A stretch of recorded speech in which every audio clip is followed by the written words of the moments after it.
las cosas que quería hacer antes de irme. Es un grandísimo honor. Aquí ustedes debaten qué es lo que va a pasar en el futuro con nuestra profesión. Y las resoluciones y decisiones que ustedes toman nos involucrarán para siempre. Y lo que deciden hacer año a año es determinante en nuestra profesión.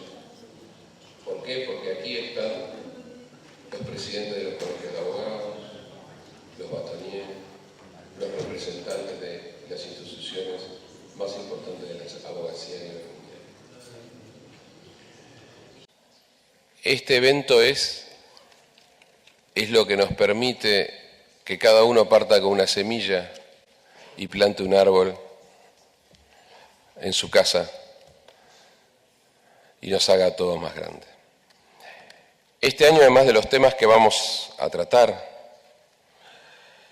que son preocupantes para todos, también será el gran año del medio ambiente.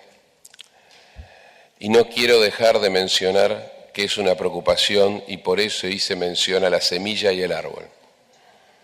El medio ambiente también es una preocupación de nuestra profesión, aunque no la trate hoy el Senado. Quisiera recordarles a todos y decirles que este año en Francia, en París, se van a tomar decisiones que nos afectarán a todos, no solo en la abogacía, sino en la vida. Y quiero dejar planteado para el final, tal vez una nota, un pequeño renglón, que diga que apoyaremos fervorosamente las resoluciones que se tomen en París para la protección del medio ambiente, que es la protección de nuestra vida. Y como dentro de 2 días seré expresidente, y como en unos días Huguet, a quien conozco hace tantos años, dejará el cargo en el Senado que hoy tiene. Todos ustedes, estoy seguro, que le quieren reconocer a Huguet, a quien la aplaudirán luego, a quien la saludarán con cariño, probablemente más que el mío.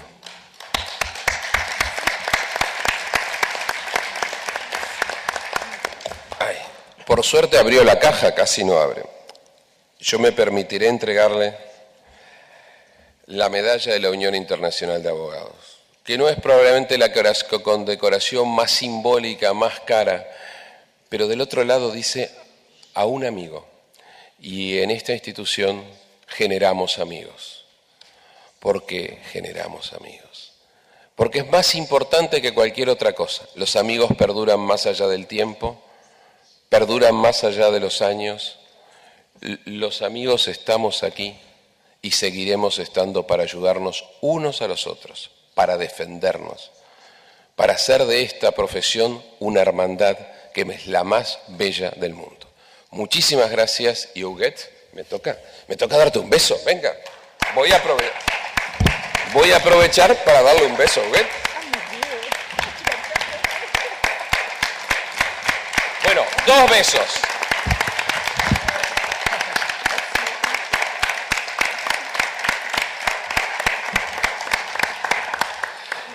Bueno, y como todo, discurso largo demos por abierta la sesión del Senado Internacional de Abogados en esta bella ciudad de Valencia, que hoy el sol nos lo cobrarán caro, pero bueno, y disfruten, trabajen, que es lo más importante de todo. Muchísimas gracias. Huguet. Merci, Président. Je ne m'attendais pas à cette grande surprise et c'est un immense honneur pour moi. J'ai pendant 5 ans travaillé pour et avec les présidents de l'UIA qui sont présidents du Sénat. Ce Sénat, c'est votre maison commune et il vous appartient de la faire vivre et de l'habiter. Voilà quelques mots en préalable à notre séance. Alors j'ouvre immédiatement ce débat de cet après-midi. Le thème de notre Sénat, c'est « L'indépendance de la profession d'avocat est-elle menacée ?» Le problème est posé. La profession d'avocat est riche de son identité qui est fondée sur les principes fondamentaux et particulièrement sur son indépendance. Est-elle menacée aujourd'hui par l'économie de marché? Est-elle menacée par l'immixtion de plus en plus lourde des pouvoirs publics? Comment la profession et ses dirigeants réagissent-ils face à ce tiraillement entre les valeurs fondamentales de la profession et les politiques générales de mondialisation, de déréglementation? Alors je vous rappelle, vous connaissez à peu près tous maintenant, puisque je vous vois régulièrement depuis 5 ans, la séance va se dérouler en 2 parties d'égale valeur. D'abord, des orateurs renommés, qui sont ici autour de moi à la tribune, ont accepté de lancer le débat sur un point particulier de ce thème. Chacun 10-15 minutes.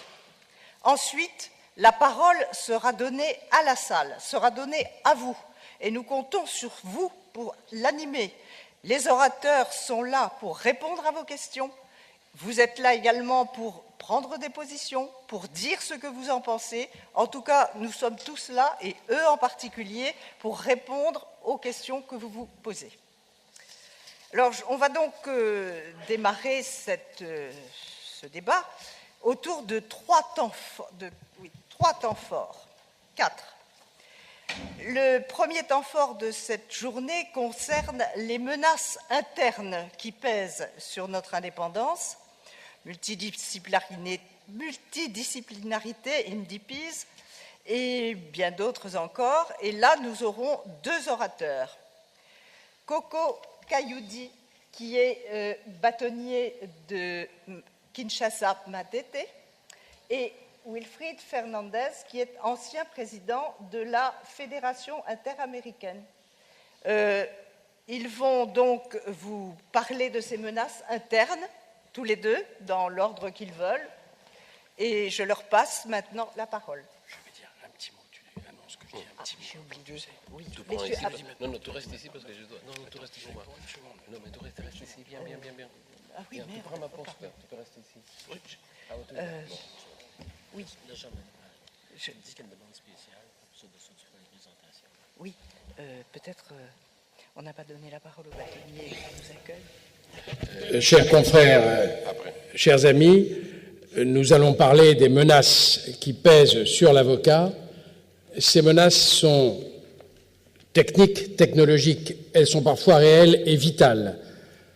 Je voulais vous dire que ce matin en France, dans un tribunal, dans la ville de Melun, au sud de Paris, qui dépend de la Cour d'appel de Paris, un bâtonnier en exercice a été abattu par un confrère, victime de poursuites disciplinaires, ou je dirais objet de poursuites disciplinaires, qui après s'est suicidé.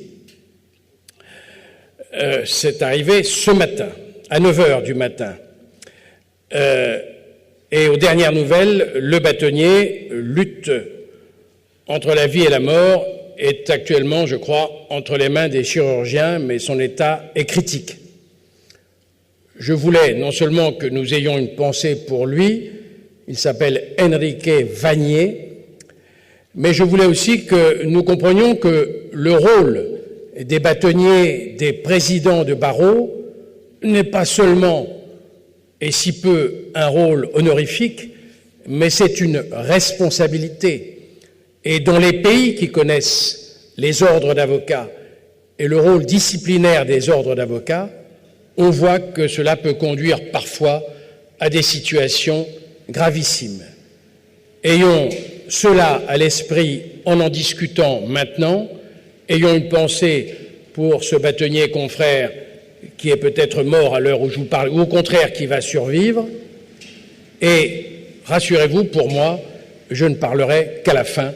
C'était une intervention qui était nécessaire à mon sens, parce qu'elle plane un peu sur nos travaux avec cet événement dramatique. Merci.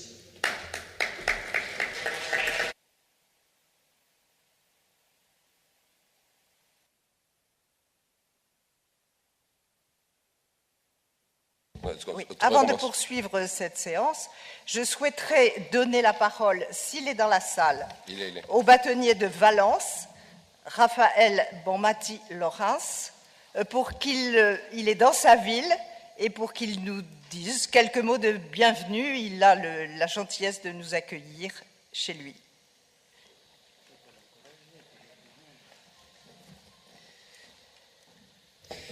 Gracias, futuro expresidente. Gracias, futura vicepresidenta del Senado. Buenas tardes a todos y, como decíamos ayer en la ceremonia de apertura, bienvenidos a Valencia. Poco más tengo que decir. Habrán comprobado que están en una ciudad muy bonita, la más bonita de España, en un palacio de congresos espectacular y además debo acabar indicando que el Colegio de Abogados de Valencia es el mejor Colegio de Abogados de España, con todos los respetos al decano de Barcelona y a la decana de Madrid y a algún otro decano que tengo por aquí, pero yo tengo que defender lo mío. Bien, gracias a todos por su asistencia, gracias por venir a Valencia, ha sido un honor para todos nosotros recibirles y, como lo interesante lo van a decir los ponentes que vienen a continuación, pues vamos a escuchar a ver qué nos dicen sobre el peligro de la independencia de la profesión, que claro que está en peligro, siempre lo ha estado porque siempre luchamos contra el poder. Poder económico, poder político, en la defensa de los derechos de los demás. Y como somos además los que estamos más cerca de los titulares de los derechos, que son los ciudadanos, porque somos los que los cogemos de la mano y los llevamos a defenderlos frente a los tribunales, frente a los poderosos, frente a los contrarios, somos los primeros que nos partimos la cara y normalmente, o en algunas ocasiones, no interesamos a los poderosos, que es los que vulneran esos derechos de los ciudadanos que nosotros defendemos. En cualquier caso, lo inteligente lo van a oír a partir de ahora y yo simplemente reitero darles las gracias por su asistencia y la bienvenida a esta bendita tierra. Muchas gracias.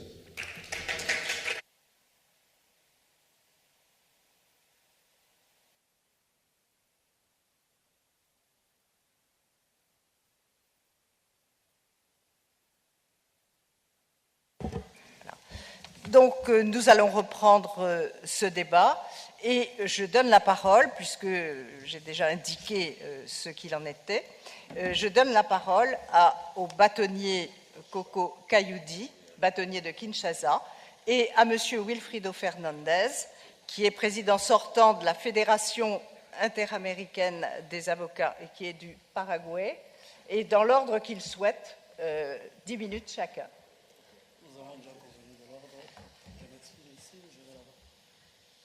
Vous parlez d'ici ou là-bas? Non, comme vous voulez. Vous parlez soit du pupitre, soit de votre place.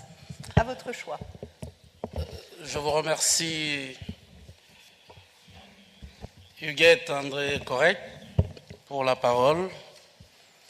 Je voudrais remercier également Monsieur le Président Miguel qui nous a reçus à Florence pour le 58e congrès. Et saluer Anne-Marie Villain, la fidèle du GET, pour l'honneur et le plaisir qui est le mien de prendre la parole pour, j'allais dire, ouvrir les hostilités. Car il s'agit en effet d'aborder une question non seulement d'acuité, mais également d'actualité et qui intéresse la profession que nous exerçons aujourd'hui, mais qui surtout l'intéresse pour demain.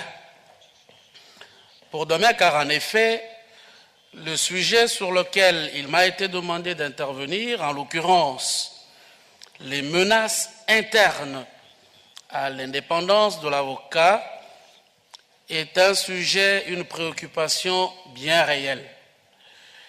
Et je dois dire d'entrée de jeu que je ne veux pas ici me mettre dans la doctrine, dans la discussion ou dans la controverse qui occupe aujourd'hui l'espace sur la théorie de l'indépendance totale de l'avocat, qui ne dépend de personne, qui ne dépend de rien, mais par qui le service du droit de la justice passe, et la théorie aujourd'hui, et qui a milité pour ce thème, sans doute pour cette séance du Sénat international, c'est-à-dire la question aujourd'hui de cette sorte de ce que le bâtonnier Renette de Liège appelait une sorte d'intimidation économique. Je ne veux donc pas entrer dans le débat, je vais essayer, il me semble, de donner des indications qui ont été déjà relevées par les organisateurs, à savoir la question de la multidisciplinarité, la question de nouveaux modes d'exercice, la question des capitaux extérieurs, les actionnaires, leur droit de vote et la dépendance dans la relation avec le client. J'aimerais avoir la modestie de vous dire d'ores et déjà qu'il s'agira de donner des pistes qui vont nous permettre de faire le débat et qu'il ne s'agit pas de positions tranchées. En effet, lorsque l'on parle de l'indépendance de l'avocat, il y a toujours un corollaire, le respect du secret professionnel. Et il me semble que ces deux fondamentaux constituent le socle de la profession qui est la nôtre. Et lorsque vous ajoutez à cela les devoirs de diligence, le devoir de compétence, de probité, d'humanité, qui sont des principes essentiels à l'exercice de la profession d'avocat, notre profession qui est tout à fait moderne aujourd'hui, qui est ouverte à la concurrence, mais qui est également en mesure de donner des réponses à des besoins de droit que notre société actuelle exige, mais il faut que je rajoute également, et dont les règles professionnelles sont conçues dans l'intérêt d'assurer la protection du public. Nous ne pouvons donc pas le nier, parce que ce serait renier notre propre âme. Et depuis des temps séculaires, l'indépendance de l'avocat constitue, et quelqu'un l'a écrit et l'a même dit, la clé de l'indépendance du système judiciaire. Et donc l'indépendance du barreau, l'indépendance de ses membres, me semble être une valeur globale, une valeur internationale, et nous avons le devoir d'y pencher, de nous y pencher et d'en assurer la protection. Alors, cette indépendance est une valeur essentielle, mais pour l'intérêt du public au sens large, car en effet, vous avez plusieurs résolutions internationales, aussi bien au niveau des Nations Unies qu'au niveau du Conseil de l'Europe, et même la jurisprudence de la Cour de justice de l'Union européenne qui consacre dans plusieurs de ses arrêts le principe de l'indépendance de l'avocat. Et pourtant, ce serait faire preuve de cécité ou ce serait un véritable déni de réalité que d'occulter les débats qui se posent aujourd'hui avec la problématique de la libéralisation du marché juridique, de l'accès au droit, et qui ont donné lieu, vous le savez, je voudrais parler sous le contrôle de nos confrères d'outre-Manche, qui ont donné lieu à la création des ABS, les structures alternatives d'affaires, qui aujourd'hui ne peuvent plus émouvoir personne, parce que lorsque vous avez un cabinet comme Start Gordon, situé à Melbourne, qui est entré dans la bourse et qui, en vertu de la loi anglaise, s'est aujourd'hui installé en Angleterre et dans le pays des Galles, et on en compte aujourd'hui un peu plus de 300, cette question n'est pas faire l'objet des débats, et au niveau d'un cénacle comme celui-ci. Et donc, très rapidement, je vais devoir aborder la question des capitaux, de la multidisciplinarité d'abord, la question de l'interprofessionnalité. Ensuite, je donnerai quelques indications en ce qui concerne les ABS, la question des capitaux et le droit de vote. Et je terminerai naturellement par la question de la dépendance de l'avocat vis-à-vis d'un client. Qu'est-ce qu'il convient de rappeler d'abord en termes généraux? C'est que dans la conception qui est largement répandue et essentiellement dans la famille romano-germanique, l'avocat, c'est le professionnel du droit. Il apporte au public la garantie de sa formation, qui est généralement et à travers les pays une formation de haut niveau. Il apporte au client sa déontologie. et sa déontologie est essentiellement constituée par le principe de l'indépendance, du secret professionnel, l'absence de conflit d'intérêts lorsqu'il est appelé à assurer la défense ou assurer le conseil. Et dans la plupart des législations et des pays, il est prévu ce que l'on appelle une assurance responsabilité civile, qui me semble être une garantie supplémentaire pour permettre d'assurer une véritable protection du public. Il faut également rappeler que les services juridiques, ici, il faut éviter d'y mettre le service de la profession notariale, nous aurons certainement à revenir lors des débats sur la question, que les services juridiques, nous ne devons pas le perdre de vue, font partie de l'accord général sur le droit de la propriété, la nomenclature des services professionnels qui ont fait partie de l'accord général sur le commerce qui a donné lieu à Marrakech en 1994 à la création de l'Organisation mondiale du commerce. On les appelle les ADPIC. Et donc, aujourd'hui, l'Union européenne, dans sa directive services, reconnaît les services des avocats. Et donc, il me semble que notre profession n'est pas du tout exempte ni à l'abri, si vous voulez, de la concurrence, et particulièrement au plan interne, c'est-à-dire dans ce mode d'exercice. Alors, est-ce qu'il faut fermer l'entrée de la profession à d'autres? Je ne crois pas qu'il s'agisse là d'une solution, malgré qu'effectivement il y a un risque aujourd'hui de pouvoir ouvrir, je dis risque, alors que déjà en Angleterre, au pays de Galles, c'est bien le cas, le risque d'ouvrir les cabinets d'avocats à d'autres qui ne sont pas avocats, mais qui seraient de filières juridiques ou de filières considérées comme telles. Alors, la multidisciplinarité, l'interprofessionnalité, dans le texte que j'ai communiqué, j'ai dit, mais c'est finalement un nouveau néologisme. C'est une manière douce, il me semble, de pouvoir porter atteinte à ce qui me paraît être une valeur essentielle de notre profession. Et pour ceux qui veulent encore faire preuve de beaucoup d'euphémismes, ils vous disent la réforme des professions réglementées. Il s'agit en réalité de mélanger l'avocat à d'autres qui ne sont pas avocats, mais dont on estime être des professionnels, ou tout au moins de la filière des professions juridiques. Et je pense que pour ceux qui suivent les débats d'actualité sur la question, nous pourrions avoir tout le débat autour de la loi Macron en France, et je suis bien heureux que la garde de Sceaux, à la suite de la résistance du barreau français, ait pu reculer s'agissant de la question de l'aide juridictionnelle. Donc, le raisonnement économique sous-jacent qui est à la création, si vous voulez, des sociétés qui demain mettraient aux prises et les avocats, et les commissaires priseurs, et les notaires, et les huissiers, et les experts comptables, me semble bien répondre non pas à une logique professionnelle, mais à une logique industrielle, et parce qu'on considère qu'on peut atteindre un certain nombre de résultats économiques en essayant de mettre tous ces avocats ensemble. Alors, la recette, c'est quoi? C'est la création des sociétés multidisciplinaires qui rapprocheraient tous ces professionnels du droit. Il me semble qu'une telle opération couvre une véritable menace.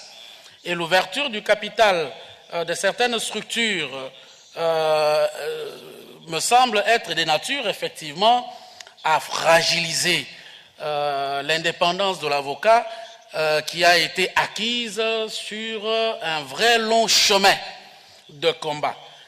Il faut en même temps que je puisse avouer qu'aujourd'hui, l'internationalisation des activités de clients sans doute a permis de bouger les lignes et l'émergence de ces nouvelles structures et qui poussent les cabinets à rechercher des solutions qui s'adaptent au mieux au contexte. Mais je pense que l'impératif de pouvoir rencontrer la demande de conseil et la demande de défense des clients, qu'ils soient personnes physiques ou des personnes morales, ne peut pas autoriser que nous puissions reléguer au calendes la réglementation professionnelle qui est la nôtre, ni justifier une sorte d'apathie à combattre les distorsions, les déloyautés d'autres acteurs, mais qui, eux, ne sont pas assujettis aux mêmes contraintes protectrices du public et en tout cas qui ne sont pas assujettis aux mêmes règles déontologiques. Les législations des pays avancent et je pense que les règles qui organisent aujourd'hui la formation initiale dans nos barreaux, la formation continue, ne me semble pas être de la même nature que pour ces professions, de sorte que la profession se doit de beaucoup réfléchir sur l'adoption de la règle de la multidisciplinarité. Alors, les ABS, les capitaux extérieurs, les actionnaires, leur droit de vote, c'est une question préoccupante et c'est une menace à l'évidence de nous préoccuper, car la profession risque de perdre l'essentiel de ce qu'elle a toujours été, son indépendance. Alors, certains nous font le reproche de dire que la profession, finalement, elle est rétive, elle est malthusienne, elle ne veut pas progresser, elle veut rester statique, elle ne veut pas s'adapter aux règles du marché aujourd'hui.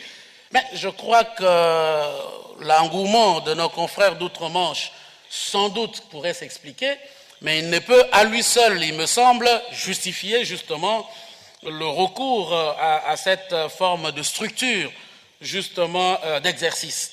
Et cette inquiétude, mes chers confrères, ne relève pas de l'utopie, car en effet, je ne sais pas jusqu'où les États vont devoir résister à cette pression, justement, du marché dans une économie mondiale où il me semble que, j'allais dire, la force normative de la règle et de l'état de droit semble aujourd'hui suppléée par une sorte de normativité économique.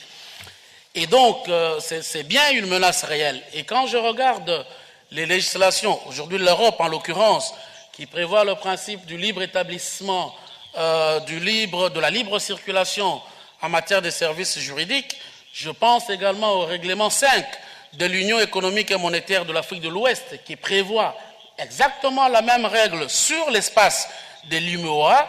Je me dis que les États ne pourront plus résister longtemps à la tentative, j'allais ajouter assez tentaculaire, de laisser pénétrer justement cette structure. Et pourtant, elle pose de véritables problèmes. Et dans le texte, sans doute que vous aurez, j'ai fait référence à l'ancien président du Conseil national des barreaux de France, notre confrère Thierry Wickers, qui a bien posé la problématique sur les ABS, en disant que s'il ne peut s'agir d'une menace, d'un mal en soi, il convient à chaque occasion que la profession se pose la question de la création de ces structures pour éviter que nous puissions demain aller au-devant des véritables problèmes d'ordre déontologique et disciplinaire et qui pourront donc faire écrouler l'édifice de la profession, n'est-ce pas, qui est la nôtre. Et cette vague risque d'emporter les structures d'exercice dans un continent comme celui d'Afrique, où les structures d'exercice d'avocats connaissent déjà d'autres problèmes qui, eux, ne relèvent pas justement de l'adaptation au marché, mais qui plutôt relèvent d'abord de l'organisation, des questions de démocratie, des questions de croissance économique, et qui ne leur permettent toujours pas d'avoir les meilleures structures d'exercice possibles. Alors, la dépendance de l'avocat vis-à-vis du client, je vais terminer par là, elle me semble être plus subtile, celle-là. Parce que la question que nous avons développée, et que nous aurons sans doute l'occasion de revenir dans le débat, si nous pouvons récuser la provenance des fonds privés qui viennent d'investisseurs, qui ne sont pas professionnels, en d'autres termes, si nous acceptons dans la profession que les cabinets d'avocats puissent avoir dans leur capital des non-juristes ou de non-avocats qui apportent leur argent simplement, mais il y a un véritable souci, il me semble, pour entamer l'indépendance d'une entreprise juridique, parce que l'avocat qui, lui, ne dépend que d'un client, qu'il s'agisse d'un privé ou d'un institutionnel, n'est pas moins dans une situation qui le met quasiment en violation de la règle de l'indépendance. Or, nous le savons et nous l'enseignons, que l'avocat doit être indépendant à l'égard de tous et a fortiori à l'égard de son client. Il doit conserver son indépendance morale, son indépendance intellectuelle, son indépendance matérielle, son indépendance financière. Mais pour conserver et sauvegarder cette indépendance, il me semble qu'il ne doit être dans aucun lien de subordination vis-à-vis d'une personne physique ou d'une personne morale qui soit extérieure au barreau et que, en l'occurrence ici, des clientèles dominantes. Alors, quelles conclusions nous pourrions tirer pour essayer de permettre à mon confrère d'intervenir et d'ouvrir le moment venu les débats, c'est que ces développements que je viens d'indiquer montrent bien que la profession est en passe de basculer vers ce que j'ai appelé le diktat de l'économique, de l'immédiateté, du tout de suite, de la marchandisation du droit. Or, il me semble que depuis les temps anciens, les avocats ne sont pas des marchands du droit et que ce ne serait pas une valeur aujourd'hui que de pouvoir les y pousser. Et à ce titre, les enjeux de l'ouverture des capitaux étrangers, des capitaux extérieurs et l'interprofessionnalité capitalistique méritent bien que la profession s'y penche pour éviter justement d'en subir des soubresauts. Et à ce sujet, on voit surgir donc, lorsque dans le capital intervient des non-juristes ou des non-avocats, on voit surgir une situation comme celle de la symétrie d'information entre le professionnel et l'actionnaire. Et il n'existe que deux façons d'aborder la question, et aucune d'elles ne me paraît satisfaisante. Soit, pour protéger les actionnaires, il faut mettre en place des outils de contrôle de l'activité des professionnels. Alors, le client n'aura plus ce qu'il vient rechercher chez l'avocat, car, comme vous le savez, la consultation, elle est intuitu personnée. Et le client qui vient attend de l'avocat non seulement sa connaissance du droit de par sa formation, mais également une garantie essentielle, importante, c'est le secret professionnel. Ou alors, on décide de s'abstenir de mettre en place les dispositifs, et alors aucun investisseur extérieur n'acceptera de placer des capitaux en tant que privé dans une structure dont il n'aura pas le contrôle de l'utilisation des capitaux. Et donc, nous avons là un véritable dilemme. Et dans un contexte international qui est aujourd'hui marqué par la hantise des pouvoirs publics, qui ont tous les prétextes qui peuvent apparaître légitimes, et deux, me semble-t-il, sont avancés, et je pense que le panel qui suivra abordera la question des menaces extérieures, et ces motifs, c'est le terrorisme, c'est le blanchissement d'argent. Donc cette hantise de pouvoir public à pouvoir, j'allais dire tout simplement, remettre en cause les fondamentaux de la profession de l'avocat, c'est-à-dire les règles sur la confidentialité, le secret professionnel, cette hantise-là, me semble-t-il, devait permettre à la profession de se garder, de résoudre le dilemme que je viens de poser en ce qui concerne les menaces à notre système d'exercice actuel. Je voudrais donc terminer en appelant la profession à demeurer jalouse de son indépendance et je vous remercie pour votre aimable attention.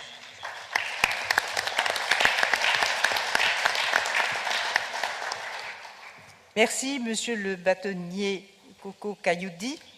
Vous avez fort justement rappelé que dans notre conception romano-germanique, l'avocat est un professionnel du droit qui apporte au client sa déontologie, et nous savons que nos conceptions ne sont pas universellement partagées.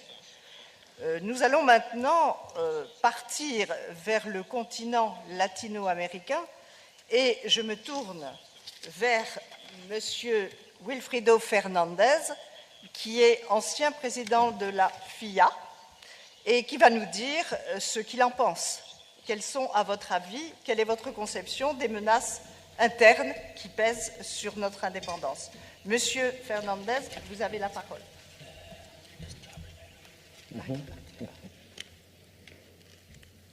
Ahí está. Y poneme ahí para que tenga la pantalla. Ok, gracias. Gracias. Voy a poner acá esto. Muy buenas tardes, señor presidente de la UIA, don Miguel Loinés. Muchas gracias por la invitación. Estoy consciente de que a pedido de las autoridades del panel se me ha pedido que haga la exposición en español. Por lo tanto, a todos los que no conocen el idioma español, pónganse por favor sus earphones, porque soy consciente que la mía será la única presentación en español. On m'a demandé de faire ma présentation en espagnol, so il n'y a pas d'alternative. Je dois respecter cette demande. To my English-speaking friends also, I'll tell them please switch to your earphones if your command of Spanish is not so good. Well, este es el tema que yo tengo, ¿verdad? Que lo voy a abordar conscientemente en 15 minutos para adicionar la excelente presentación del colega Kayudi. Lo que voy a hacer brevemente es sencillamente plantearles a ustedes el escenario actual de la abogacía en 3 o 4 minutos, luego hablar un poco sobre los distintos ejercicios que dan los conceptos de multidisciplinariedad y nuevos modelos de ejercicios, y luego hacer algunas conclusiones mías personales para estimular el debate, ya que posiblemente ustedes estén o no de acuerdo. ¿En dónde vivimos hoy en día? Como está ahí en la primera transparencia, vivimos en un mundo en donde la persona que muchas veces da el consejo legal puede no ser un abogado y puede inclusive no ser un ser humano, porque la asesoría jurídica puede provenir de una página web o de un programa de computadora, al menos en ciertas fases de los servicios legales.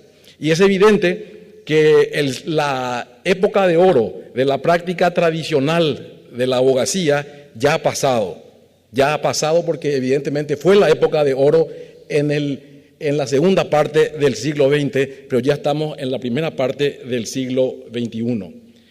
Estas son sencillamente muchas de las disquisiciones que hoy en día nos comprometen en un mundo plenamente en evolución, que no hay mucho tiempo que discutir sobre esto, pero por lo menos le llamo la atención sobre esta decreciente rentabilidad de los estudios jurídicos, la mayor competencia y la gran pregunta de hoy en día, si pueden o no los abogados mantener el monopolio sobre los servicios legales profesionales, que está directamente vinculada a la respuesta a lo que exponemos hoy en día. Nada más que acá, en el estado de Washington, Estados Unidos, inclusive están entrenando a lo que se llama Limited Licensee Legal Technician, con una estructura para mayor responsabilidad, inclusive que lo que ellos llaman paralegales. No aparecerán en la corte, pero tampoco negociarán en nombre de clientes, pero si bien tendrán ya una actividad de asesoramiento legal limitado.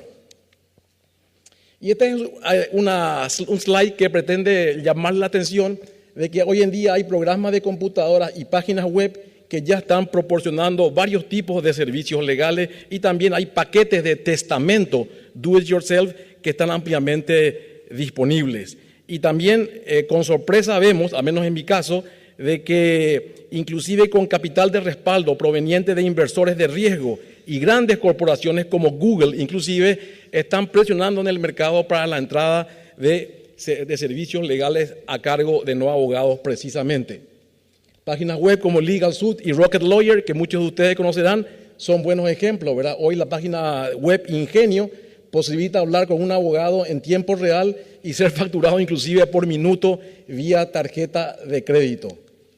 CyberSettle, que es una página web famosa, que es un sitio de resolución de disputas vinculado a disputas de consumidor, que sin involucramiento de abogados ya ha facilitado acuerdos por $2 billones en las operaciones en cuestión, en las cuales tienen competencia y en las cuales están incluidas inclusive varias Fortune 500 companies. Los trabajos hoy en día, en el siglo XXI, al menos en parte, están siendo realizados para construir documentos inteligentes vía la era digital y generación de sistemas con inteligencia artificial. O sea, estamos hablando de lo que allí pinta como el Neotalogic Site. Y hay una opinión creciente, que yo no comparto personalmente, pero que le pongo en el slide, que sostiene que las computadoras podrían hacer un mejor trabajo que abogados en algunas circunstancias. Y vuelvo a repetir, hay una opinión creciente que sostiene que en algunas áreas del derecho las computadoras podrían hacer un mejor trabajo que todos nosotros. Hoy en día la tecnología es la palabra clave. Existen oficinas virtuales, varias de ellas en Estados Unidos. Y ahí tenemos, por ejemplo, un problema de cuál jurisdicción es la relevante para un residente de Ontario, Canadá, que compra un documento de leasing para un condo en Florida de un sitio online irlandés, no un estudio jurídico, repito, no un estudio jurídico, creo que provee servicios en Alemania. ¿Hasta qué punto podrán los competidores no abogados de servicios legales seguir escalando en áreas tradicionalmente servidas por abogados? Esa es una gran cuestionante que es para el debate de hoy. Y la segunda es, ¿enfrentará o no la profesión legal una definitiva desregulación en diverso grado? La demanda de clientes para servicios legales más baratos, hay que tener en cuenta que hoy en día está siendo captada por nuevos tipos de proveedores no abogados de servicios legales, Y eso es preocupante, como ya lo señaló excelentemente el colega Cayudi. Y hay un grupo de opinión que piensan que nosotros los abogados necesitamos innovar y empezar a pensar como hombres de negocios y empresarios, porque esto es lo que los competidores no abogados están haciendo.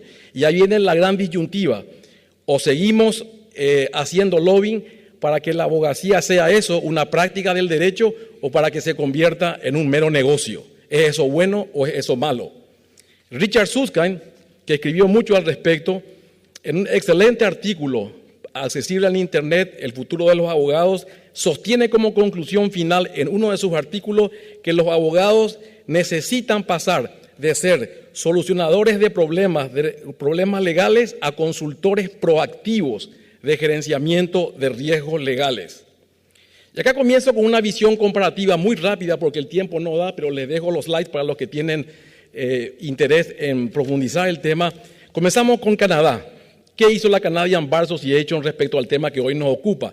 Bueno, lanzó en el 2011 la famosa Legal Future Initiatives, que en su reporte hasta ahora, y aclaro, no está todavía aprobado por el Governing Council, que es la máxima autoridad de la CBA, recomienda ya, no obstante, permitir que abogados trabajen en estructuras de negocios que permitan tres cosas: propiedad, gerenciamiento e inversiones de personas no abogadas o que no provengan de otras profesiones reguladas. Y está a favor de las prácticas multidisciplinarias y de compartir honorarios con no abogados, pero a condición de que sea excelentemente regulado, valga la aclaración para no ser malentendida la posición canadiense que acabo de explicar. Los desafíos principales: la regulación de la profesión legal y el nuevo desarrollo del entrenamiento para abogados. Esto vuelvo a repetir porque es muy importante que nos concienciemos de estos dos puntos para el debate en cuestión. Acá comenzamos con una definición del primer punto. ¿Qué es la multidisciplinaridad?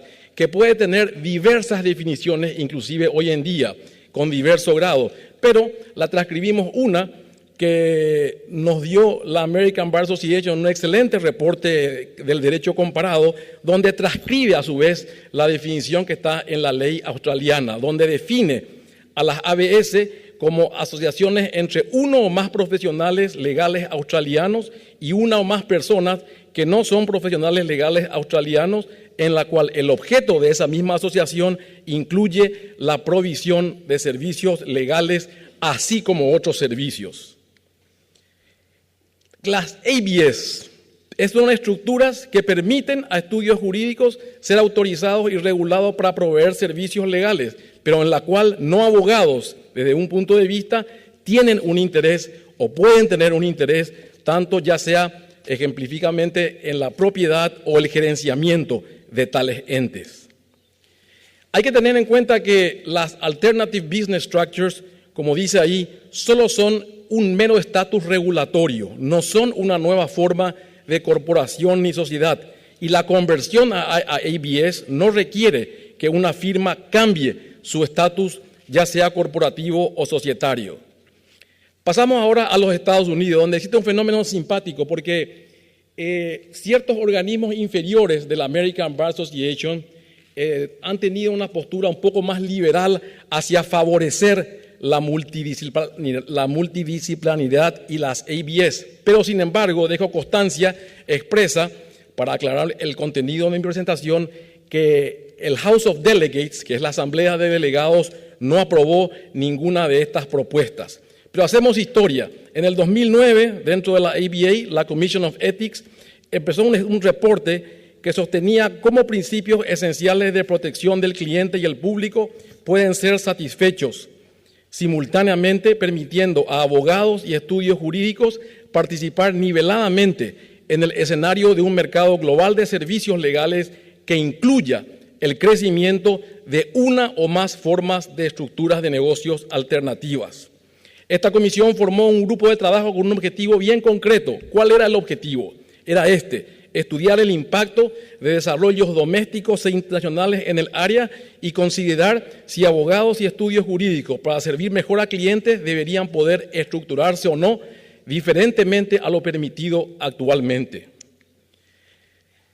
La comisión también del Future of Legal Services, que igualmente fue creada para estudiar este tema dentro de la American Bar Association, se propuso obtener como objetivo proponer nuevos enfoques que no estén constreñidos por el modelo tradicional de proporcionar servicios tradicionales y que estén enraizados siempre en los valores esenciales de protección al público, de promover la diversidad, la inclusión y el acceso a la justicia para todos. Igualmente, como ven ahí abajo, ya en 1998, un poco tiempo atrás, la Commission on Multidisciplinary Practice adoptó idéntica postura. Hay que, como un dato del derecho comparado, sostener que, en cuanto yo conozco, el Distrito de Columbia es el único dentro de Estados Unidos que históricamente permite la propiedad y el gerenciamiento de no abogados en estudios jurídicos. Y en Carolina del Norte, como una novedad legislativa, en marzo del 2011 se promovió una legislación que permite a no abogados ser propietarios de estudios jurídicos incorporados. Entonces la gran pregunta es, ¿este ejemplo de la legislación de D.C. provee o no adecuada protección a clientes? Y en caso que la respuesta sea negativa, ¿cuáles serían esas reglas que conjuntamente con limitaciones en cuanto a porcentaje de participación de no abogados podrían hacer que cumplan el objetivo de proteger adecuadamente a los clientes? Estas son dos subtemas, o dos subtemas mejor, de capital pasivo en estudios jurídicos, a los cuales ya se refirió el colega Cayudi, y la cotización pública de acciones de estudios jurídicos, que ni siquiera pasó por el primer filtro de esa comisión pertinente. O sea, en esto sí, ya los órganos inferiores de la American Bar Association mantuvieron una postura conservadora que dice no claramente a ambas respuestas o cuestiones. Esto nada más que para dejar en claro que la Asamblea de Delegados de la ABA rechazó hasta ahora cualquier propuesta de favorecer las Alternative Business Structures o de favorecer la multidisciplinaridad o de favorecer el compartir honorarios con no abogados en el ejercicio de la profesión. Vamos a pasar rápidamente a Australia. Australia adoptó un enfoque expansivo hacia las Alternative Business Structures. New South Wales, ya en 1994, fue la primera jurisdicción australiana y la primera jurisdicción del Common Law en permitir prácticas multidisciplinarias. Requirió, sí, esta legislación retener como mínimo de parte de los abogados el 51% del ingreso de la sociedad, de manera a asegurar que estas firmas retuviesen las éticas propias de estudios jurídicos. En esta legislación, el deber profesional de un abogado siempre se aclaró que debía ir en primer lugar. Y en segundo lugar, debería ir el deber profesional del abogado hacia el cliente. Y se resaltó la diferencia muy sustancial que existe respecto a un esquema corporativo en el cual el deber primario es hacia los mismos accionistas. Y esto es muy importante sostener o aclarar mejor para ver que son enfoques totalmente diferentes. Y la Comisión de Servicios Legales de la provincia de New South Wales, por eso, trabajó estrechamente con Slater & Gordon, que fue el primer estudio jurídico en el mundo en cotizar acciones públicamente. Y trabajó para cumplir este objetivo que ven ustedes en el slide. Es el de asegurar que su documentación, que sus prospectos y acuerdos de accionistas establezcan que la obligación hacia la Corte permaneciese preferentemente en primer término de parte de los abogados, seguida de sus obligaciones hacia los clientes y haciendo que las obligaciones de la firma hacia sus accionistas figurasen en último lugar, revirtiendo así el esquema tradicional corporativo en el cual, repito, obviamente la confianza principal o la lealtad principal se debe a los accionistas. En Australia no existe para permitir la multidisciplinaridad un fit to own test. No existe un test per se, pero a pedido de las autoridades, la Corte Suprema Australiana puede prohibir a un abogado convertirse en socio de un abogado en una firma que provee servicios legales y otros servicios si se resuelve que el no abogado no es una persona apropiada y adecuada de ser un socio de este tipo de entidades. Es un sistema muy peculiar. Pasamos de nuevo al Canadá. El Canadá prácticamente, en una palabra, hoy en día se permite en 2 provincias, o en 3 mejor, incluyendo Quebec, la práctica multidisciplinaria, pero con muchas limitaciones. Ahí están, Ontario, British Columbia y más abajo, Quebec. Este es un reporte de la Law Society de Upper Canada, que permite a un abogado, o sea, que recomienda permitir a un abogado formar una sociedad o asociación, pero no una corporación. Ojo, no una corporación con un no abogado profesional con el propósito de permitir que se provean a clientes. Ok, entonces vamos rápidamente a las conclusiones. Pasamos por Inglaterra, que tiene un enfoque mucho más liberal respecto a la multidisciplinariedad, y a Escocia, que aún más es mucho más liberal. Otros países como Alemania y los Países Bajos y Bélgica que permiten, pero con algunas restricciones que ven ustedes en la pantalla. Entonces, vamos a ir, como pide la señora, a las conclusiones. En primer lugar, no abogados están compitiendo en el mercado para proveer servicios legales.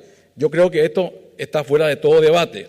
Segunda conclusión, a título personal, diversos tipos de servicios modernos han transformado muchos tipos comunes de trabajo legal, como ser de orden personal o en el área del consumidor, en mercaderías de servicios legales de bajo precio, de bajo margen y de alto volumen, como si fueran menos commodities. Es una realidad, buena o mala, pero es una realidad a mi manera de ver. Tercera conclusión, la demanda de clientes para servicios legales más baratos está siendo captada por nuevos tipos de proveedores no abogados de servicios legales. Cuarta conclusión, la multidisciplinaridad y las ABS están apareciendo en un periodo en el cual estudios jurídicos están enfrentando una economía extremadamente lenta, fuertes cortes de fondos públicos, nuevas tecnologías y clientes mucho más articulados y exigentes. Quinta conclusión, y ya terminamos, la profesión legal, y esto es muy importante tener conciencia a mi manera de ver, está en el medio de una dramática transformación. ¿Y qué pasa? No está liderando el cambio rápido que está aconteciendo en el mundo, cuando debería de ser un líder.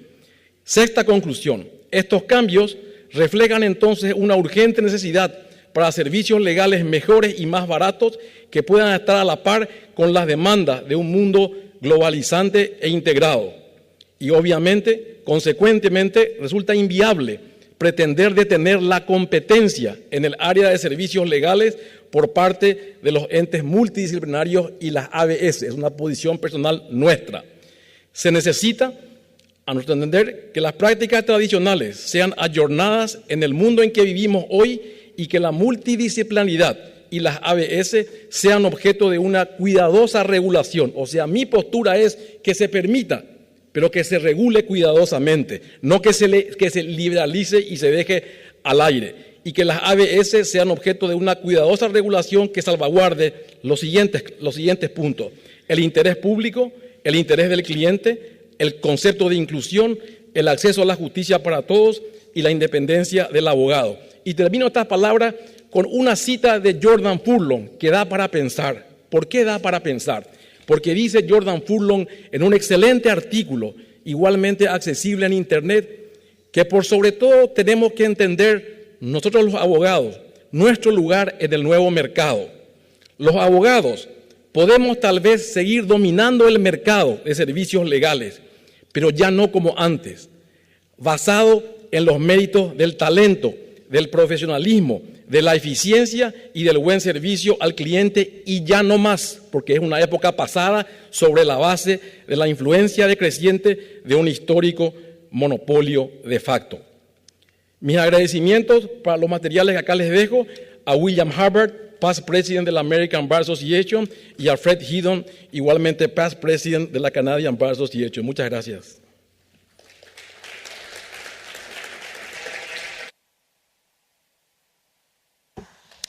Merci, Monsieur le Président, de cette intervention où vous nous avez fort opportunément rappelé que le monde des avocats est en pleine évolution, et cela fera très largement l'objet de débats tout à l'heure avec la salle.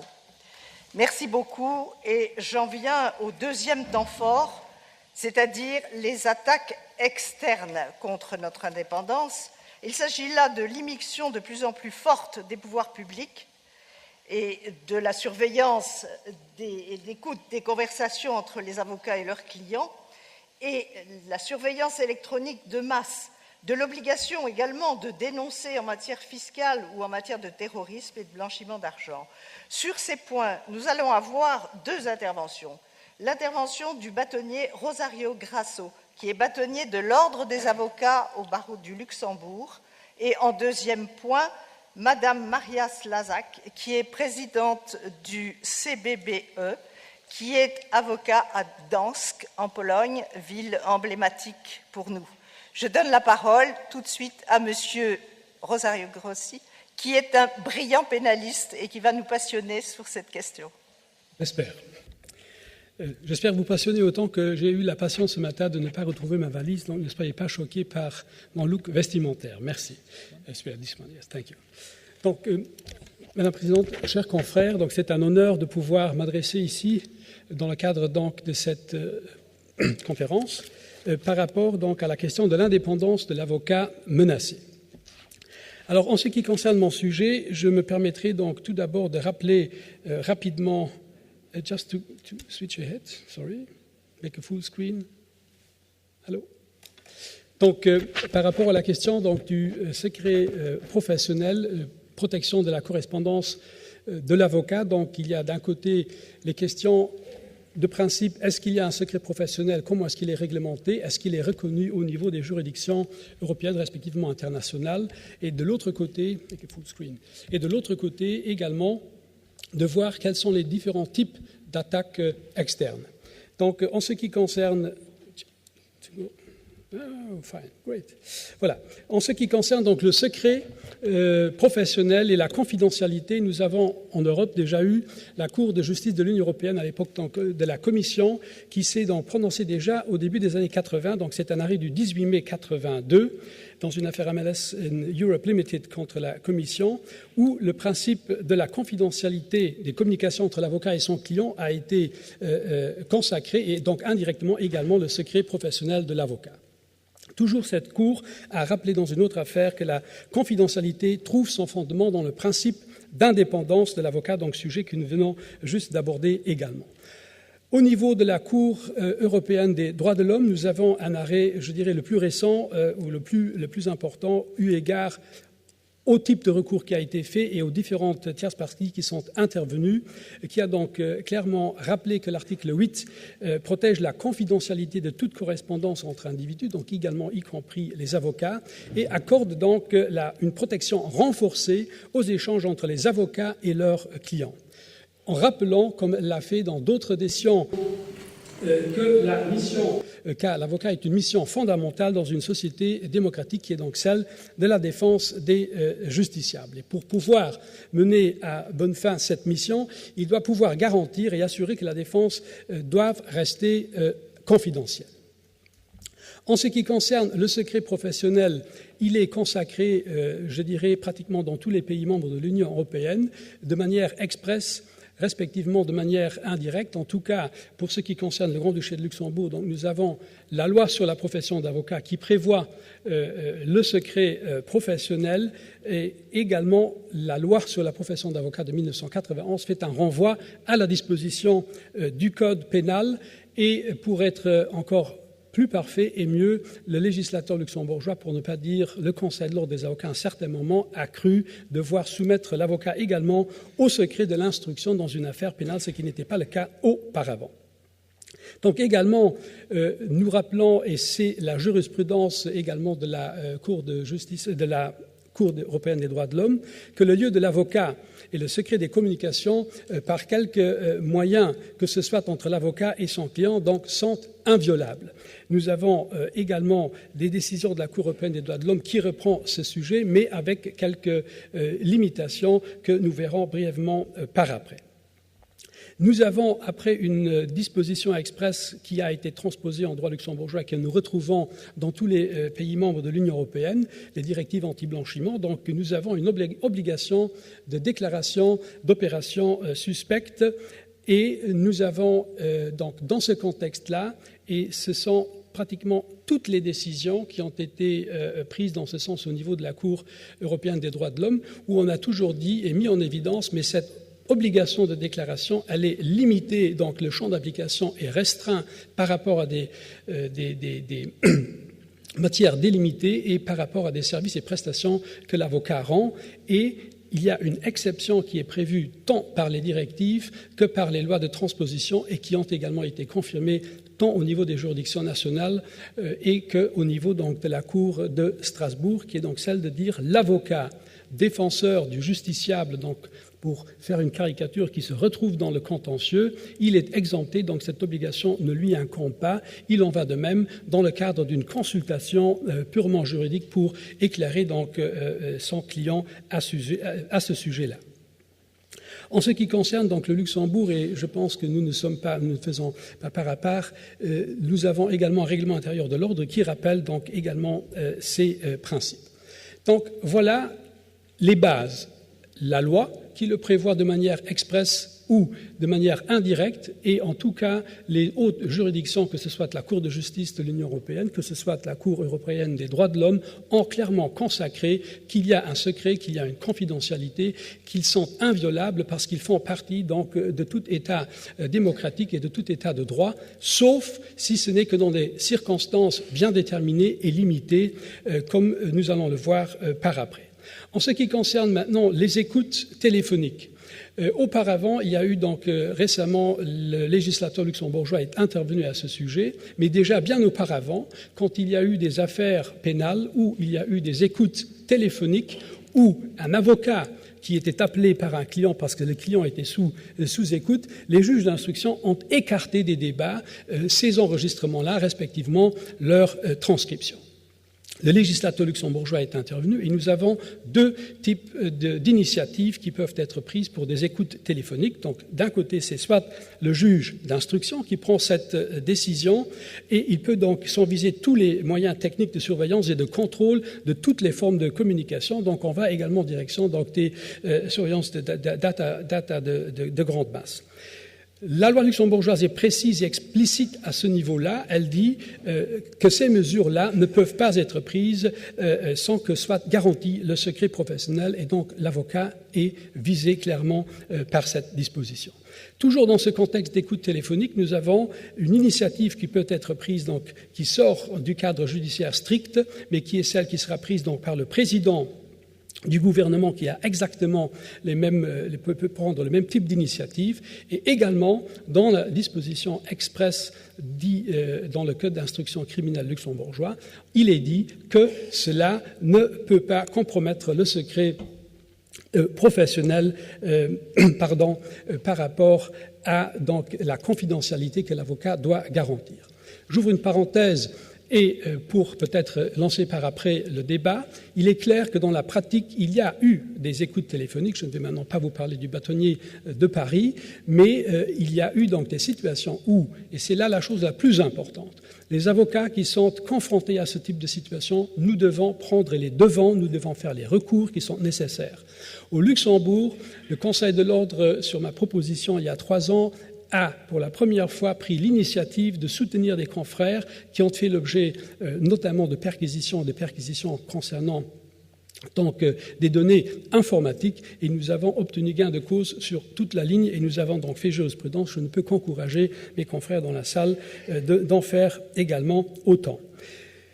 Donc, vient maintenant la première brèche qui a été ouverte par rapport au secret professionnel. Donc, brèche qui a été ouverte par le législateur européen tout d'abord, et eu égard aux transpositions des directives en matière d'anti-blanchiment. Nous savons tous aujourd'hui que donc il y a dans le champ d'application de cette loi ou des directives, des activités de l'avocat qui sont soumises aux obligations anti-blanchiment, donc une obligation d'identification du client qui, à la limite, ne peut pas déranger, mais il y a celle de devoir déclarer les opérations suspectes de son client. Donc, cette directive ou ces directives 1, 2 et 3 ont été transposées en droit luxembourgeois, l'ont été, je pense, également dans tous les autres pays de l'Union européenne. Je ne vais pas entrer dans les détails.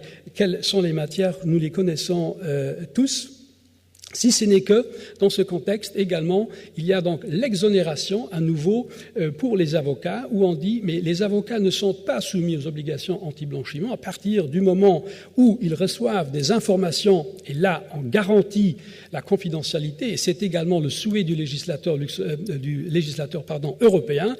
Quand le client, donc c'est une consultation juridique, l'évaluation de la situation juridique du client, ou bien dans la mission de défense du client, que ce soit pendant, après ou avant le procès.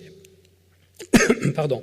Nous avons une autre particularité par rapport aux avocats, et je me permets d'insister là-dessus parce qu'on a parlé de multidisciplinarité, des alternative business structures, et je veux mettre en évidence que le secret professionnel tel que le connaît l'avocat et tel qu'il est protégé non seulement par les législations nationales, mais également au regard des décisions qui ont été prises par les plus hautes juridictions de l'Union européenne, que ce soit la Cour de justice à Luxembourg ou encore la Cour des droits de l'homme à Strasbourg. Parce qu'on dit, mais l'avocat, s'il est dans une situation où il est d'avis qu'il tombe dans le champ d'application, il ne va pas faire une déclaration directement à la cellule de renseignement financier, mais il va passer par son bâtonnier. Et donc le bâtonnier, il aura 2 missions. La première, de vérifier est-ce que ce confrère est dans le champ d'application. Si oui, il va faire une deuxième réflexion. Est-ce que ce qu'il est en train de me dire, est-ce que cela vaut déclaration ou est-ce que cela ne vaut pas? Et si le bâtonnier est de cet avis, il va transmettre cela à la cellule de renseignement financier.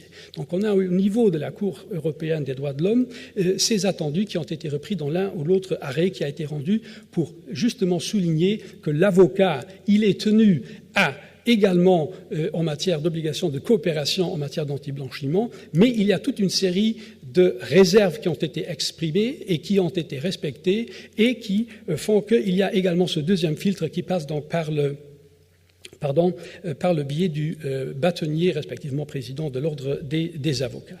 Le temps étant court, je passe rapidement sur les autres slides. Au Luxembourg, nous avons eu une première affaire où un avocat a fait l'objet de poursuites pénales pour avoir manqué à des obligations en matière d'anti-blanchiment qui étaient celles, d'un côté, de ne pas avoir coopéré avec les autorités en question.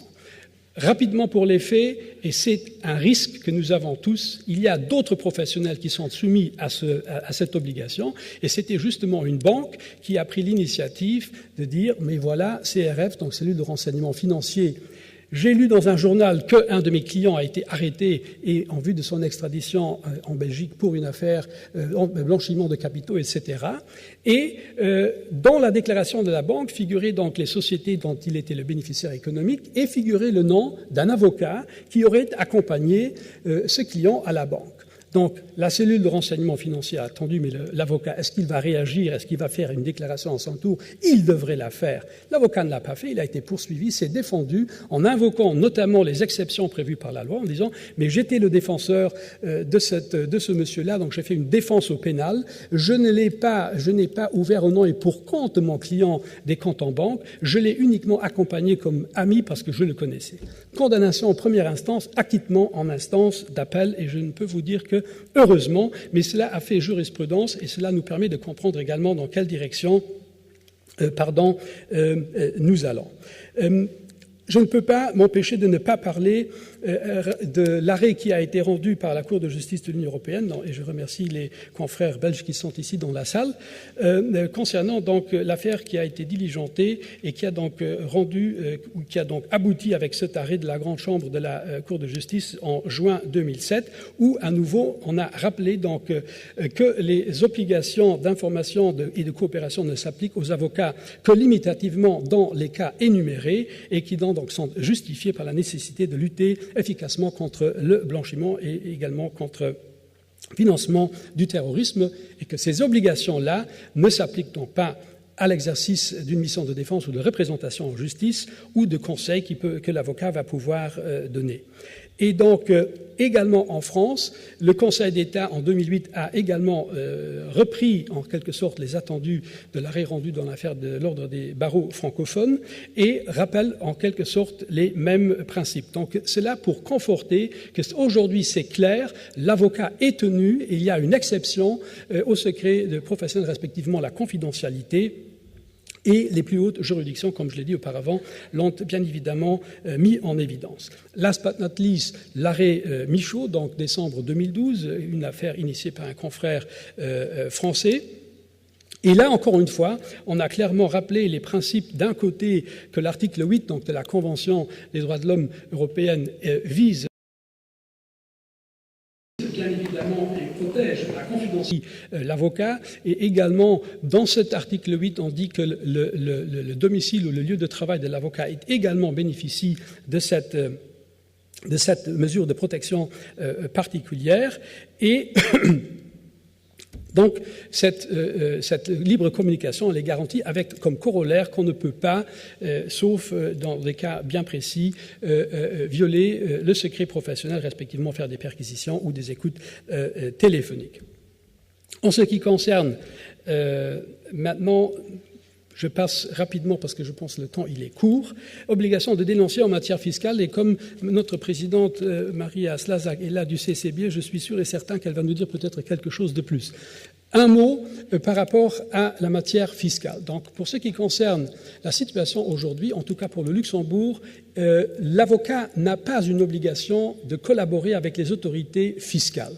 Il y a une disposition donc, dans notre code fiscal, paragraphe 177, article 177, qui admet le refus de collaborer avec donc, l'administration fiscale. Maintenant, le problème que nous aurons tous, et je vous dis tous ceux qui sont dans cette salle, nous allons être confrontés avec donc ce fameux plan d'action 12 de l'OCDE, et donc dans le cadre donc des BEPS, où on veut donc lutter contre l'érosion de la base d'imposition et des transferts de bénéfices de sociétés multinationales. Nous avons donc le ministre des Finances du G20 qui a en début octobre décidé donc de se prononcer là-dessus, et la question pour nous les avocats qui va se poser est celle de savoir est-ce qu'un avocat, donc on a un système où soit ce sera l'assujetti qui va devoir coopérer et faire des déclarations, ou est-ce que ce sera, comme on l'appelle dans les plans de travail en question, le promoter, et parmi le promoteur va figurer très certainement l'avocat dans certaines circonstances. Donc je sais que le CCBE a pris l'initiative d'écrire au début du mois de septembre 2015 pour justement mettre en évidence cette problématique et rappeler que l'avocat ne devrait pas tomber dans le champ d'application de ces dispositions qui vont être votées maintenant par après, et également de rappeler le rôle de l'avocat dans ce contexte bien précis et les garanties qu'il peut donner. Il y a également eu une action conjointe entre l'UIA et le CCBE au début du mois d'octobre, et donc je ne peux qu'inviter tous les bâtonniers ici présents, en tout cas au Luxembourg on en a déjà parlé au Conseil de l'Ordre, nous allons écrire à notre gouvernement pour les sensibiliser à cet égard. Et je termine avec quelque chose qui va peut-être vous surprendre. Nous avons, il y a quelques années, au Grand-Duché de Luxembourg, introduit une plainte pénale contre 3 des Big Four mondiaux pour exercice illicite de la profession d'avocat. Cette procédure suit son cours, mais ça n'est pas important. Ce qui est important, c'est que nous avons compris, en allant consulter le dossier répressif au moment de l'information ouverte, que les réviseurs d'entreprise n'ont pas le même secret professionnel que celui des avocats. Donc, ils peuvent nous envier par rapport à un secret qu'eux n'ont pas. Donc, je termine là-dessus. Nous avons des plus-values. Nous devons faire valoir les plus-values. Nous devons communiquer et être transparents là-dessus. Et pour citer Patrick-Henri Lutan, comme je dirais au Luxembourg, let's do it. Merci bien.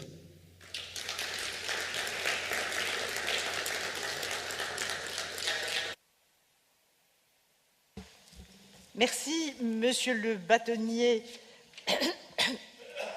Rosario Grasso, de ces précisions, de ces exemples pratiques et de nous avoir rappelé vos spécificités luxembourgeoises qui sont dues bien sûr à votre proximité géographique avec la Cour européenne des droits de l'homme et la Cour de justice de l'Union européenne. Je vais maintenant donner la parole à Madame le Président du CCBE, Madame Maria Slazak. Je sais que le CCBE et elle particulièrement se sont tout à fait investis sur tous ces sujets et je vais lui demander de prendre la parole et de nous informer du travail qu'a fait le CCBE qui est très important ces derniers mois. Madame, vous avez la parole.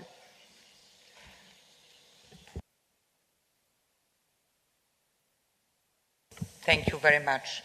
One small correction. It is not CCBE, but CCBE. That it shows how abbreviations are dangerous, that we really should think maybe about new name which will show what we are doing there in this organization. And I represent Council of Bars and Law Societies of Europe. Our members are only bars, not individual lawyers like in UIA. And we are very proud that almost all European bars are our members, 45 members. There are two small exceptions, Belarus and Azerbaijan. Belarus cannot be for the formal reasons our member, and Azerbaijan, we know that the situation is still difficult there.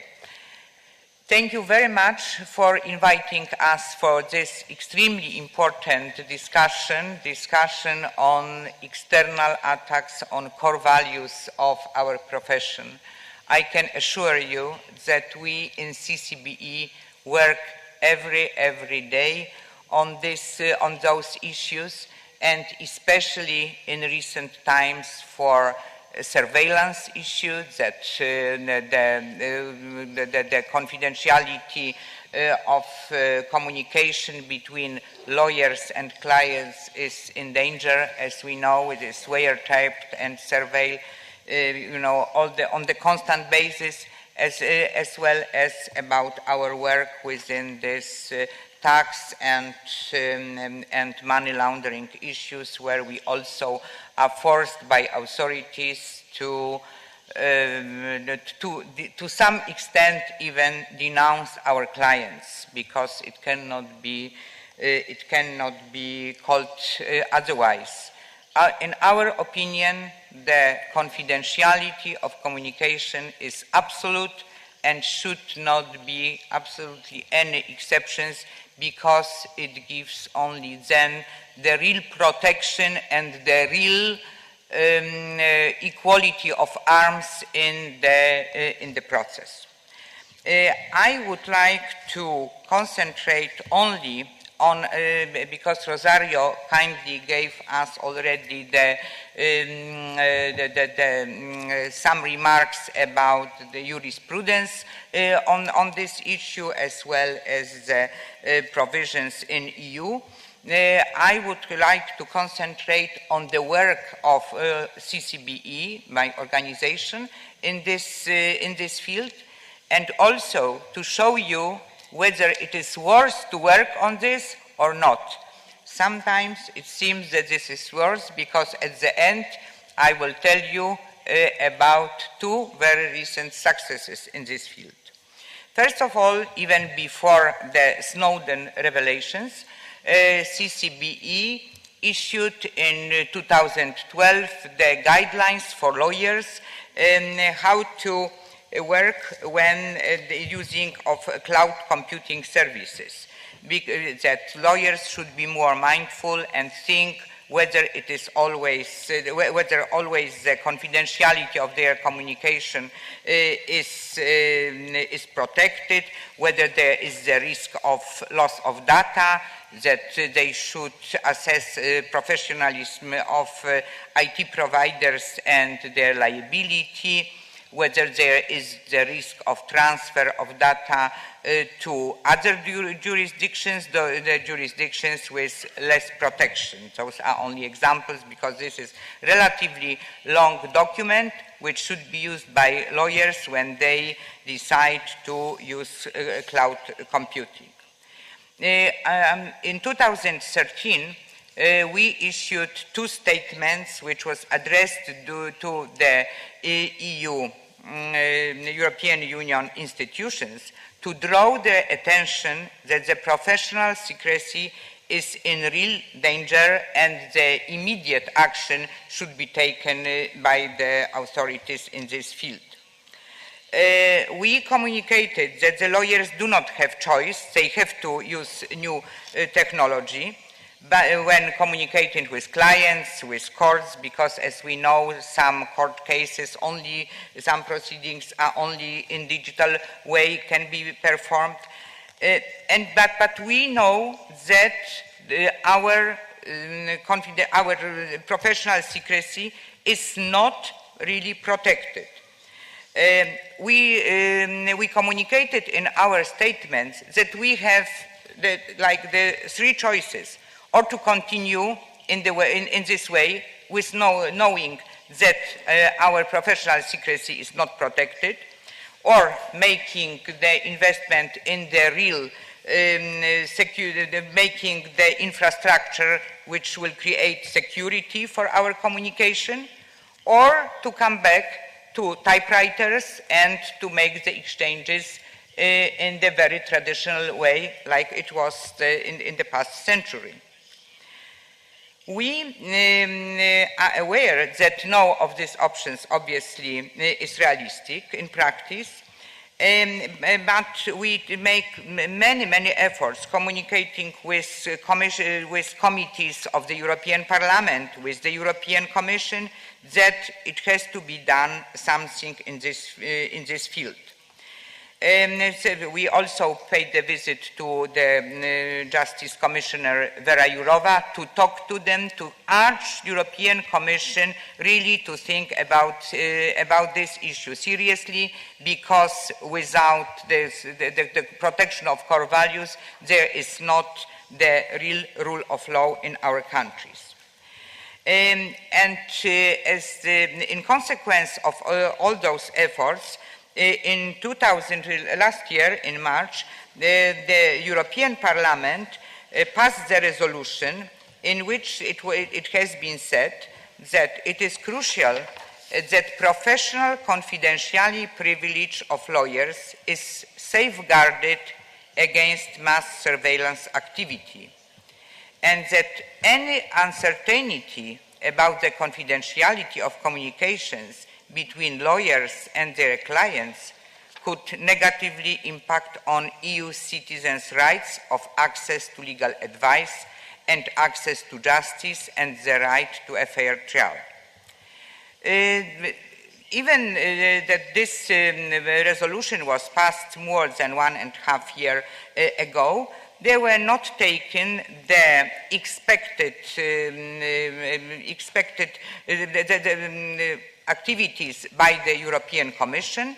It was expected the European Commission will prepare the action plan, including measures protecting the full confidentiality, but it does not happen till now.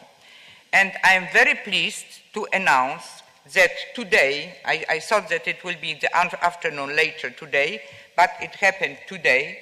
Today, the European Parliament passed the second resolution in which it has been said that the mass surveillance undermines the professional confidentiality privilege of regulated professions, including doctors, journalists, and lawyers. Underlines in particular the rights of EU citizens to be protected against any surveillance and some provisions of European Convention. And it has been said that calls on the Commission to present a communication on the protection of confidential communications in professions with legal professional privilege by the end of 2016 at least. We think that this is really big achievement in this field that such a resolution was passed.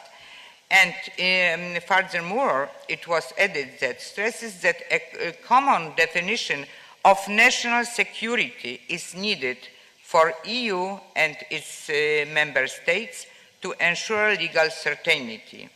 notes that the lack of a clear definition allows for arbitraries and abuses of fundamental rights and rule of law by executive and intelligence communities in the EU. Because as all of us, as we know, very often it was used, the argument of national security was used by the authorities saying that, oh, we have to wear tape, we have to intercept certain communication of lawyers and clients because it is necessary for national security. But nobody knew what is the definition of this national security. That we are very, very pleased that now the resolution that the European Parliament expressed that this definition should be issued. This resolution, as I said, was passed today, and we read it as we understand it as a big success of lawyers and the protection, the big help of protection of our core values. Our other actions, activities in this field there was in 2014. We made the comparative studies on governmental surveillance of lawyers' data in the cloud. We asked all our members and we sent to them questionnaire to respond to this issue. And we found out on the basis of this survey that in quite many jurisdictions there is very different approach to protection of paper documents and digital documents. There is big distinction, and as there is the respect for paper documents in most cases, for the digital document it is much easier to seize them from the office. Also the other thing which we noticed on the basis of this survey, it is this, that there is a distinction between the protection of data gathered in the law office of the lawyer and protection of data which are gathered in IT providers' offices. That we really should do everything that the same protection is granted for the paper world and for the digital world, and we obviously work in this direction.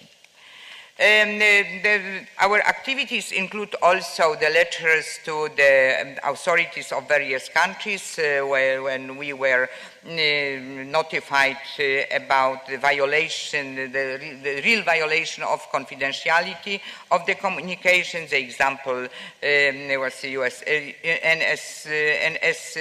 NSA agency in USA, and also in UK Home Office, just the intervention in those countries.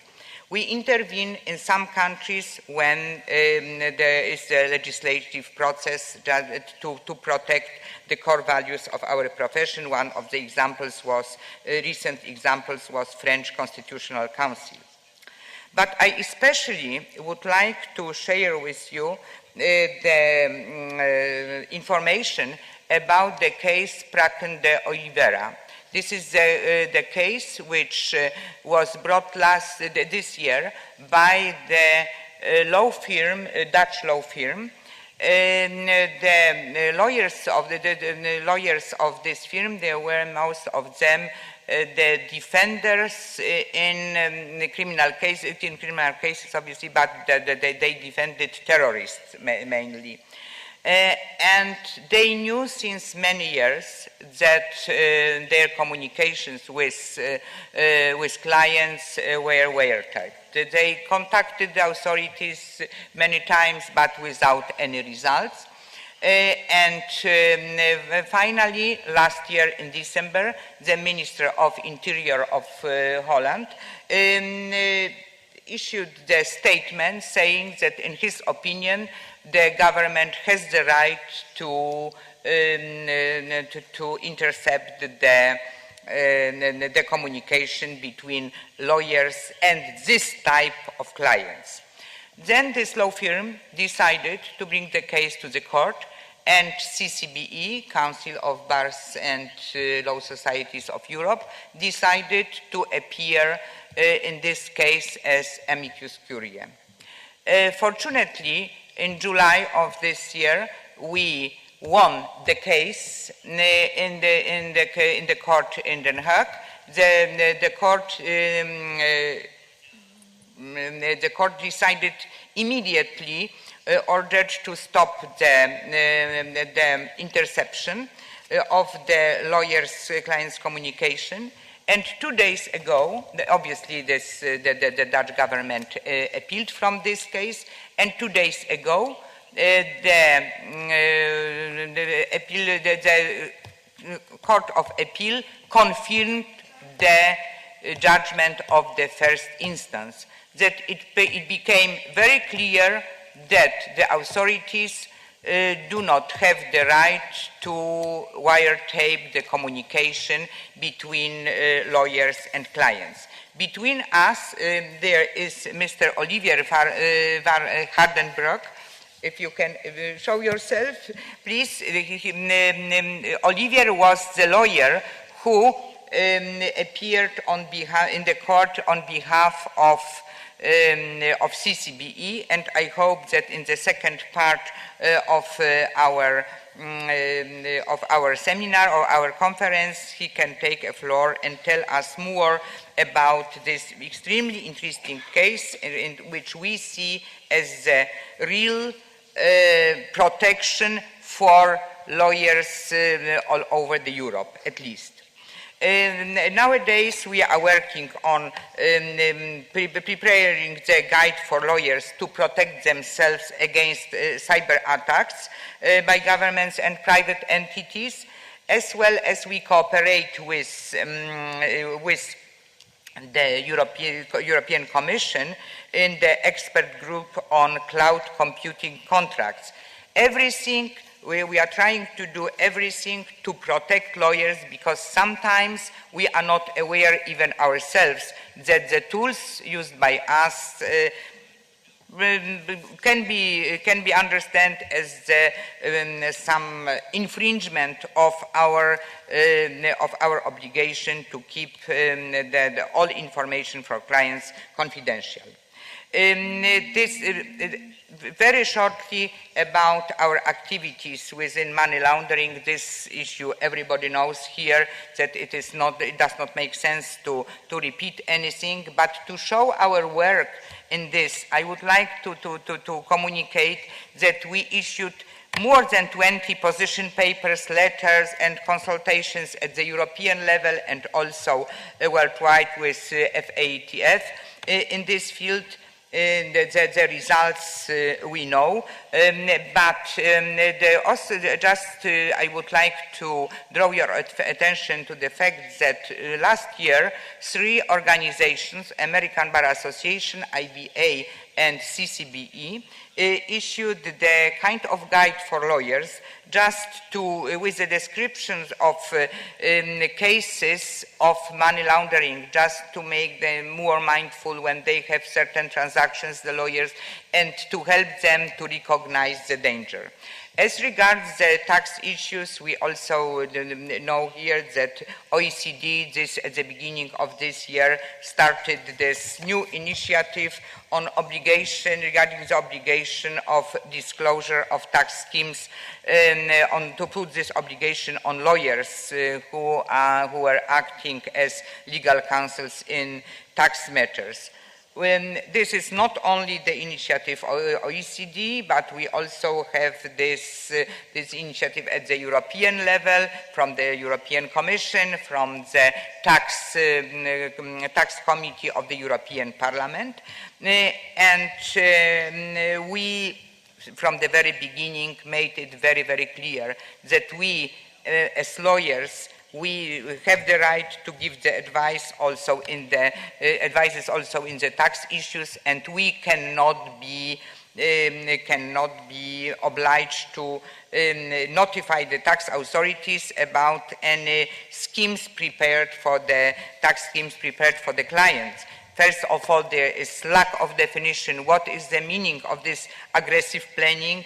And nothing what can be forbidden, what is legal, because if the tax authority, in their opinion, the certain tax schemes should be forbidden, that they should be forbidden, and then we as lawyers cannot give the advice we cannot promote such schemes. Till now, we are not especially successful in this field because, as we know, in October, there was the final report of the OECD submitted at their meeting, and this report will be again submitted at the summit of G20 leaders in Antalya in November. And then we will see, but at the moment it does not look very optimistic, but we do not stop. We still work on this and still present our statements that the protection of our confidentiality has to be full. I would like to stop on this information, and if there are any questions to the activities of CCB in this field, I would be more than happy to answer them. I would also like to show that we have the annual report for the last year, in which there are the details of our last year work under the leadership of our past president, my dear friend Aldo Bulgarelli, who is there and probably has more copies of this document. Thank you very much.